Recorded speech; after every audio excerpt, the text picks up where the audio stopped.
Welcome to Crime Story with Camila, where we uncover the darkest secrets and untangle the most chilling tales of true crime.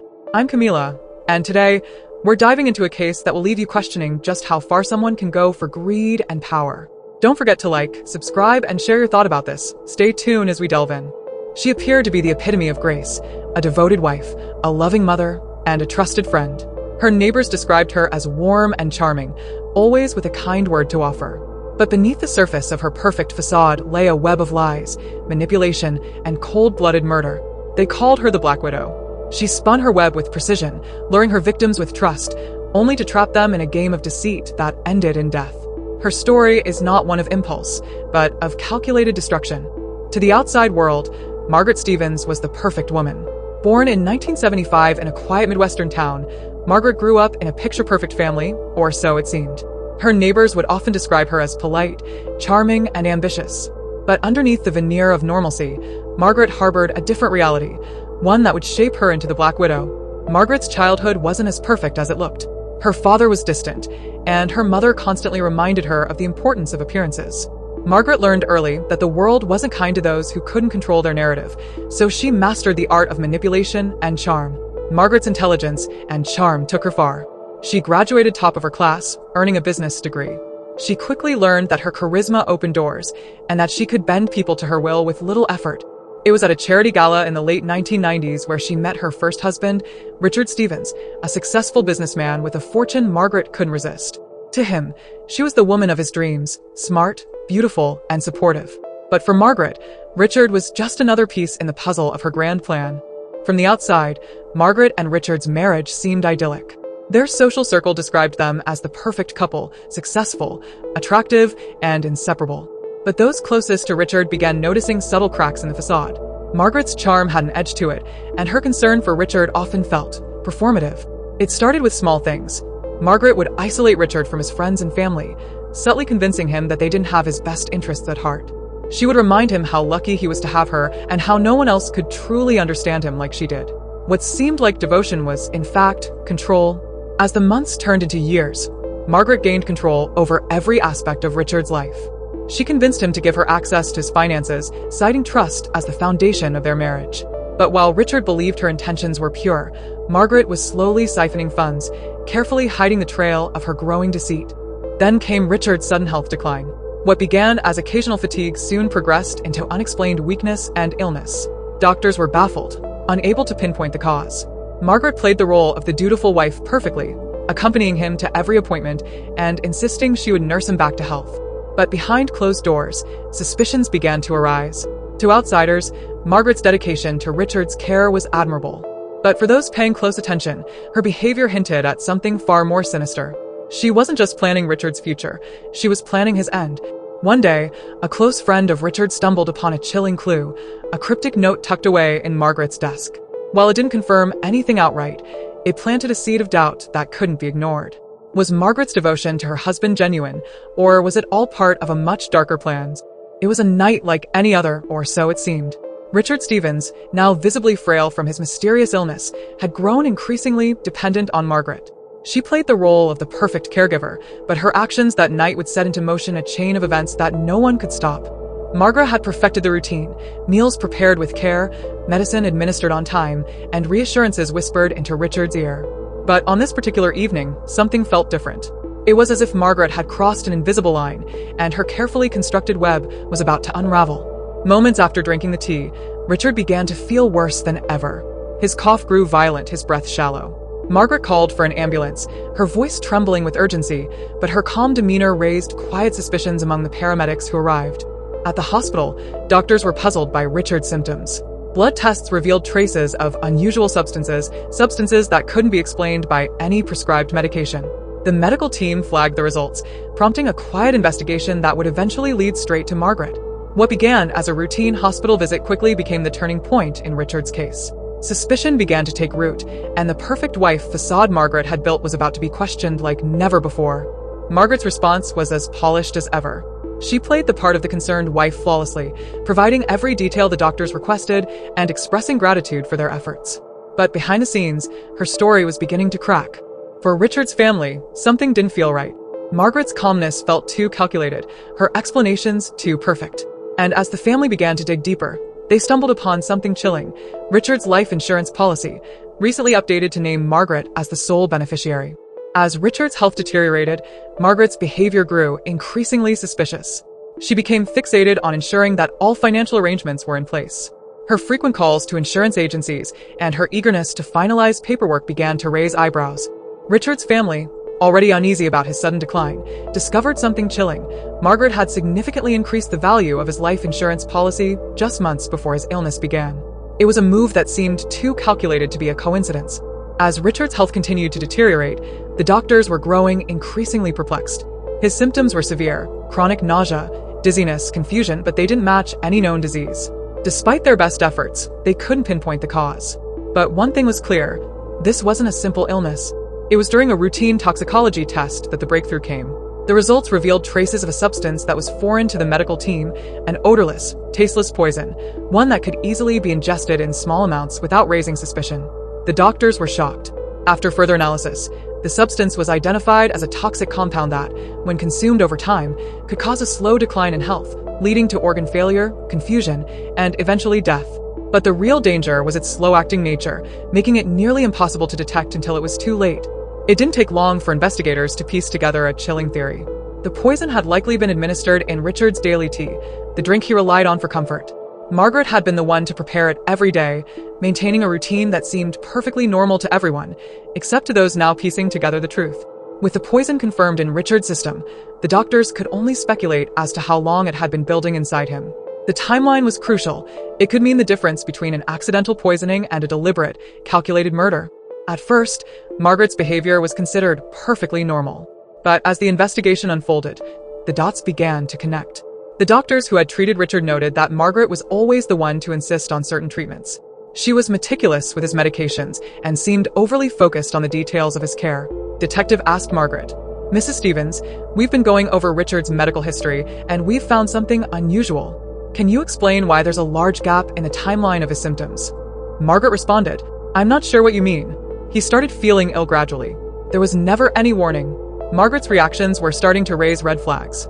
She was careful with her words, yet something about her demeanor, her perfection, her lack of emotion, made the detectives question her innocence. Every answer felt rehearsed. Margaret Stevens was the epitome of grace under pressure. At least, that's what everyone thought. Behind closed doors, she was unraveling, and her perfectionist facade was beginning to crack. It wasn't the big moments that exposed her, but the small, subtle slip-ups that no one could ignore. It started with little things, the kind of things you might dismiss as mere nerves. Like her constant checking of the clock when someone asked her about Richard's condition, as if she was running out of time to keep up her story. Detective asked Margaret, "Mrs. Stevens, can you walk me through the timeline of Richard's illness again? When did you first notice something was wrong?" Margaret responded, "Well, it was 6 months ago. No, maybe longer. It's hard to remember exactly, but it started with some light dizziness and fatigue." The first crack appeared in her story. Margaret hesitated. The timeline of Richard's symptoms shifted, and the detective caught it. The illness had started earlier than she was now claiming, but Margaret's memory appeared to be slipping, something not typical of someone who had been so meticulous about their husband's care. At first, Margaret's behavior was considered perfectly normal. But as the investigation unfolded, the dots began to connect. The doctors who had treated Richard noted that Margaret was always the one to insist on certain treatments. She was meticulous with his medications and seemed overly focused on the details of his care. Detective asked Margaret, "Mrs. Stevens, we've been going over Richard's medical history, and we've found something unusual. Can you explain why there's a large gap in the timeline of his symptoms?" Margaret responded, "I'm not sure what you mean. He started feeling ill gradually. There was never any warning." Margaret's reactions were starting to raise red flags. She was careful with her words, yet something about her demeanor, her perfection, her lack of emotion, made the detectives question her innocence. Every answer felt rehearsed. Margaret Stevens was the epitome of grace under pressure. At least, that's what everyone thought. Behind closed doors, she was unraveling, and her perfectionist facade was beginning to crack. It wasn't the big moments that exposed her, but the small, subtle slip-ups that no one could ignore. It started with little things, the kind of things you might dismiss as mere nerves. Like her constant checking of the clock when someone asked her about Richard's condition, as if she was running out of time to keep up her story. Detective asked Margaret, "Mrs. Stevens, can you walk me through the timeline of Richard's illness again? When did you first notice something was wrong?" Margaret responded, "Well, it was 6 months ago. No, maybe longer." It's hard to remember exactly, but it started with some light dizziness and fatigue. The first crack appeared in her story. Margaret hesitated. The timeline of Richard's symptoms shifted, and the detective caught it. The illness had started earlier than she was now claiming, but Margaret's memory appeared to be slipping, something not typical of someone who had been so meticulous about their husband's care. Mrs. Thompson. I've lived next door to Margaret for years, and I've never seen her quite like this. She's always been so calm, so in control. But lately, she's been different. She doesn't seem like herself, like she's acting. And there was this one night. It wasn't just family and friends who were starting to doubt Margaret. A neighbor, Mrs. Thompson, recalled an evening when she had visited the Stevens home under the guise of checking on Richard. She noticed how strange Margaret's behavior seemed, too perfect, too rehearsed. It was a feeling that Mrs. Thompson couldn't shake. Detective. Margaret, we've come across a few things in our investigation, some things that don't add up. You said Richard started feeling ill 6 months ago, but we have medical records indicating he was much sicker even earlier. Why the discrepancy? Margaret, I must have misremembered. You know how it is, with everything going on. It's been so overwhelming. The second critical error. Margaret's carefully constructed timeline was unraveling, and her explanations were becoming less believable. Her once perfect control was slipping away, and the cracks in her facade were starting to widen.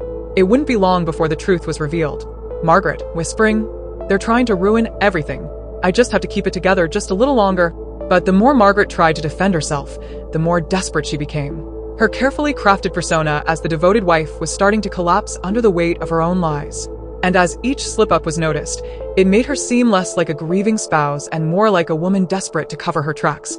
While Margaret's facade was slowly crumbling under the weight of the investigation, it wasn't the authorities who made the first major breakthrough. It was Richard's family. Their growing unease over Margaret's behavior led them to take matters into their own hands. The first clue came from the family's review of Richard's financial records. Strange withdrawals had been made over several months, large sums of money that Richard would never have spent without discussing it. Most of these transactions led to accounts linked to Margaret. Margaret had secretly been draining Richard's savings, funneling the money into her own private accounts. But what stood out most was the timing.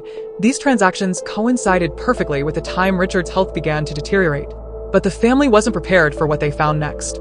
Hidden in Margaret's study was a folder filled with disturbing material, pages printed from online searches about toxic substances and how to administer them without detection. The chilling detail in these documents left little doubt about her intentions. The detailed nature of Margaret's research made it clear that this wasn't just a coincidence. She had planned everything meticulously, but now, her secrets were beginning to surface.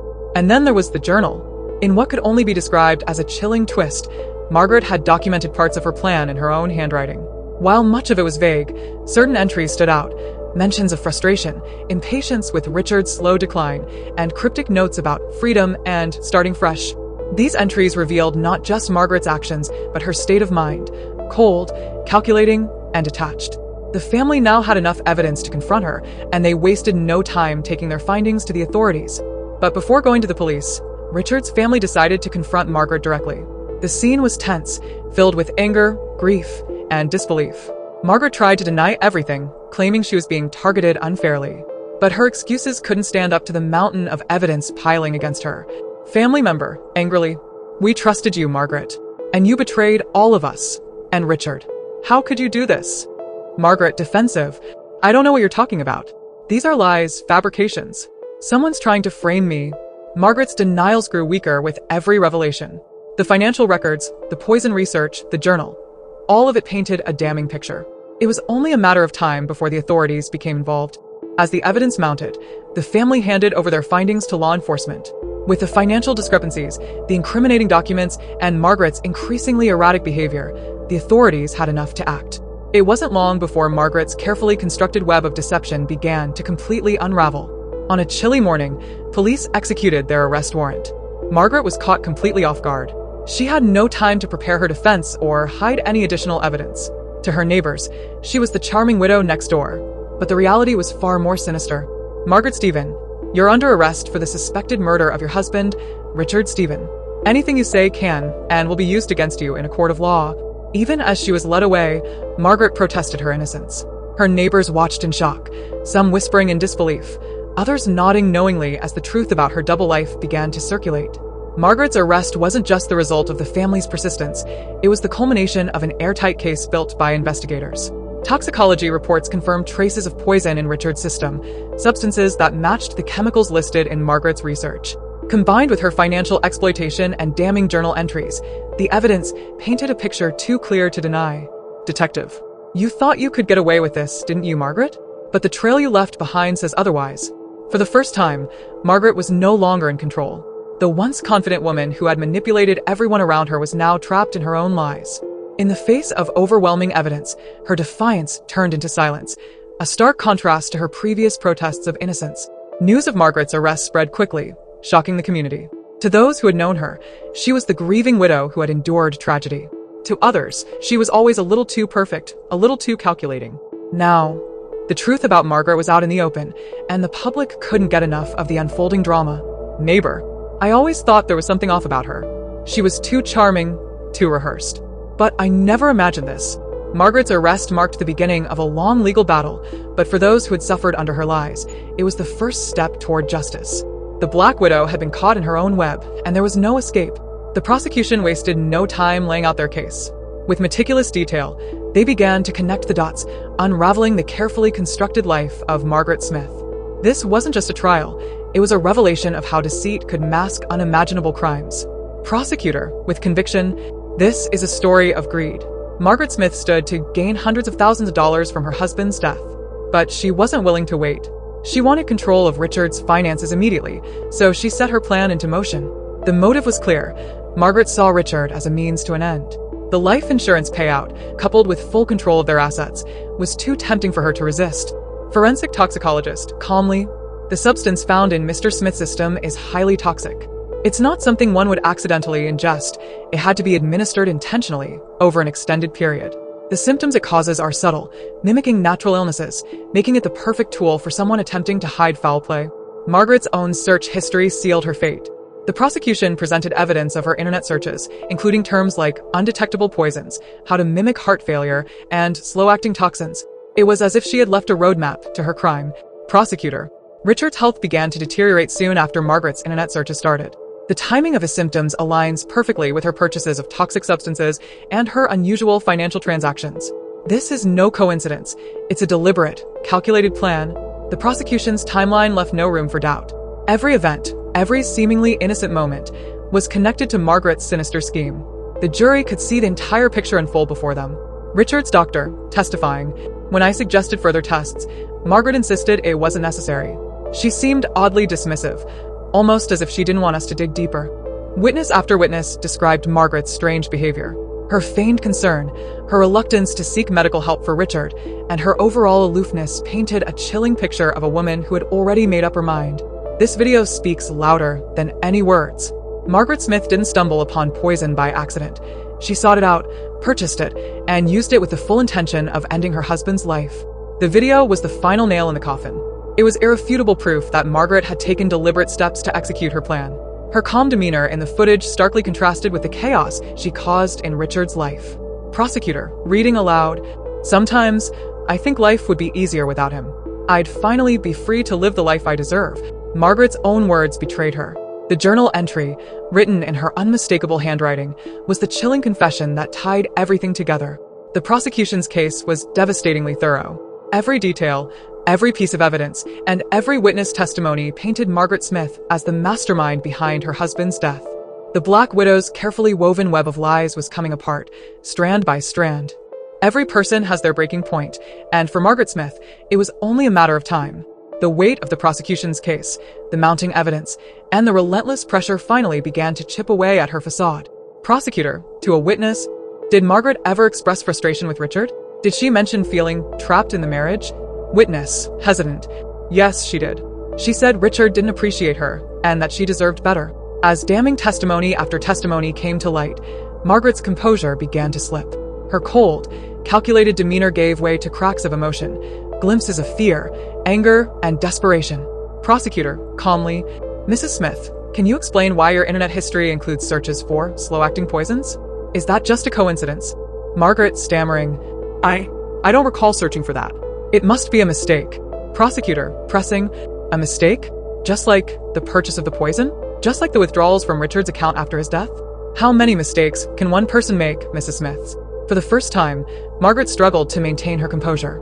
Her responses became inconsistent, her previously calculated confidence unraveling under the weight of the prosecutor's questions. The courtroom witnessed a rare moment of vulnerability. Margaret, who had spent years weaving her web of lies, now seemed trapped in it herself. She looked around the room, her eyes pleading for sympathy that would never come. Margaret's silence spoke louder than any words. While she never outright confessed, her demeanor, her avoidance of direct questions, and her inability to maintain her lies was as good as an admission of guilt in the eyes of the jury. Margaret's breaking point wasn't a dramatic outburst or a shocking confession. It was a slow, painful unraveling. The woman who once controlled every detail of her husband's demise now found herself unable to control her own narrative. The Black Widow was trapped in the very web she had spun. After weeks of testimony, relentless cross-examinations, and mounting evidence, the jury finally reached a verdict. The case that had captured national attention was about to come to an end. The jury deliberated for hours, sifting through the evidence, the testimonies, and the undeniable threads of Margaret's deceit. And finally, the moment had arrived. Judge solemnly, "Will the jury foreperson please rise? Have you reached a verdict?" Jury foreperson, "Yes, Your Honor, we have." Jury foreperson, firmly, "On the charge of first-degree murder, we find the defendant, Margaret Smith, guilty." The word guilty echoed through the courtroom, marking the end of Margaret's carefully spun web of lies. For Richard's family, it was a bittersweet moment of relief and vindication. For a woman who had orchestrated such an elaborate scheme, Margaret's reaction was almost anticlimactic. She didn't scream or protest her innocence. Instead, she sat silently, as if the weight of her crimes had finally caught up with her. Judge sternly, "This case serves as a reminder of the consequences of greed and betrayal. Margaret Smith's actions were calculated, cold, and devastating. Justice has been served, and may this verdict bring some peace to those who loved Richard Smith." The judge's words echoed the sentiments of everyone in the room. Margaret's guilt was undeniable, and the justice system had done its job. With the verdict decided, the final chapter of Margaret Smith's trial unfolded during sentencing. It was a moment the Smith family had been waiting for, a moment of justice for Richard. Judge firmly, "Margaret Smith, you have been found guilty of the premeditated murder of your husband, Richard Smith. Your actions were calculated, heartless, and motivated by greed. For this, I sentence you to life imprisonment without the possibility of parole." The sentence was a resounding statement. Margaret Smith, the so-called Black Widow, would spend the rest of her life behind bars, a fitting end for a woman who had used deception and manipulation to destroy lives. Richard's sister, emotionally, "We're relieved that justice has been served. Richard didn't deserve what happened to him, but knowing that Margaret will never hurt anyone else gives us some peace." For Richard's family, the sentence brought a bittersweet closure. While their grief remained, they found solace in the fact that Margaret would never walk free again. As for Margaret, the woman who once wove a web of lies and deceit, her life behind bars would be starkly different from the luxurious lifestyle she had so desperately pursued.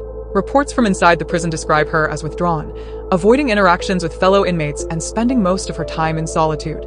The case of Margaret Smith captivated the nation, a chilling tale of betrayal and murder that left many questioning how someone could go to such lengths for greed. Margaret's name became synonymous with treachery, a cautionary tale for the ages.